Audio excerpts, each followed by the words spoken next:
temperatures reached extreme highs this past week. The world is on fire. We have huge challenges ahead of us. Water is more precious than gold. The price of water is sky high. Millions are facing water shortages. The level of carbon dioxide concentration in the atmosphere continues to rise. Once centres of food production, delta areas will struggle with shortages and increasing food prices.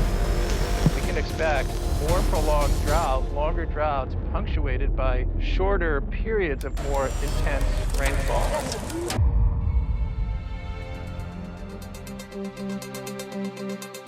Ladies and gentlemen, welcome to Al Arabiya Business News.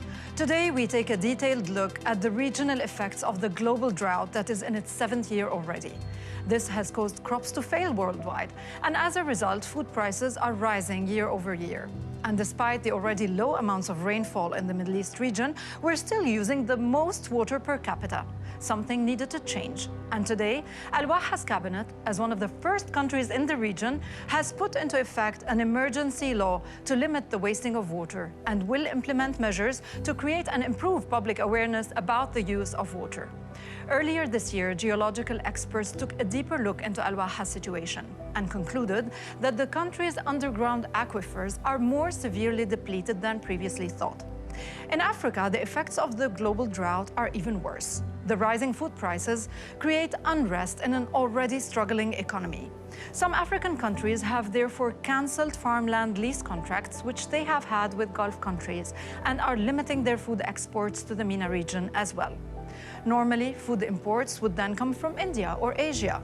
But long-term flooding has ruined crops on that side of the world, exacerbating the global food crisis.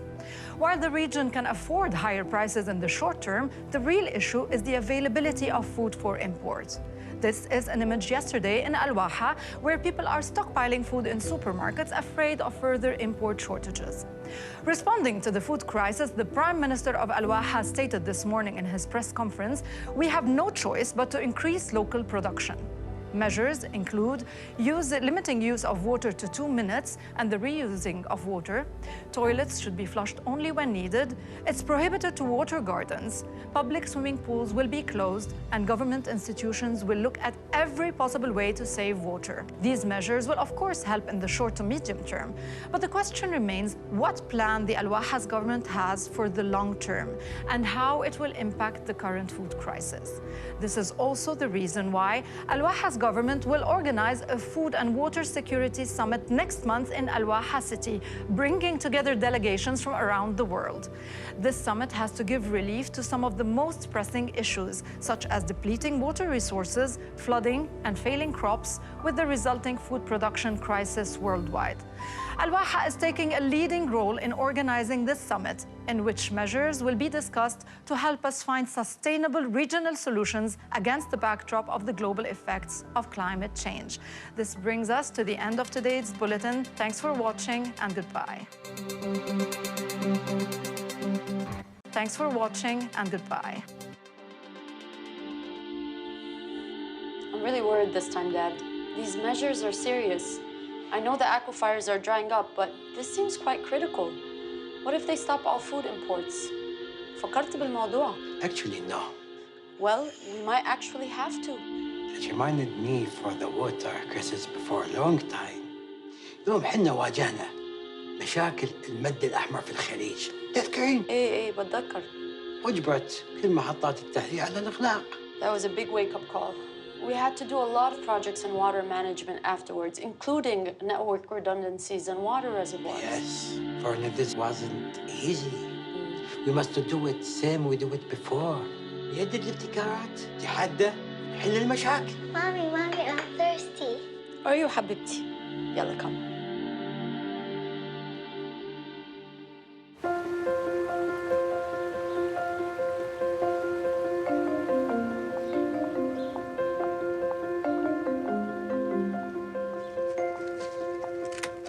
Hey, Mum. Hi, darling.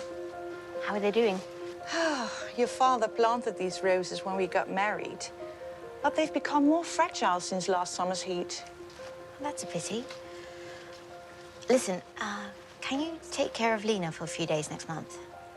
They've asked me to go to the Water and Food Security Summit in Al-Waha. Oh, that's great, darling. Of course. Food security, you say? I thought you did water management. Well, food security actually has a lot to do with water and energy management. And with the consequences of climate change, we have to look at all aspects. Care for a cup of tea? Hello? Yeah, I just saw it on the news. Next month? Okay. Yes, of course. I'd be honored. Okay, great. Let's talk details tomorrow. What was that about? Guess who was just invited to be part of the Al Waha delegation for the Food and Water Security Summit next month? I'm gonna be on the innovative business side of things. I was just reading something about that. Look, we're climbing in the Climate Change Performance Index. Yes. ده في الواحد فيجن 2040 في تزايد في طموحاتها. We have so much work to do. We have solar parks, but solar parks are not enough if we want to meet our long-term goals. Part of a clear climate policy is better resource management.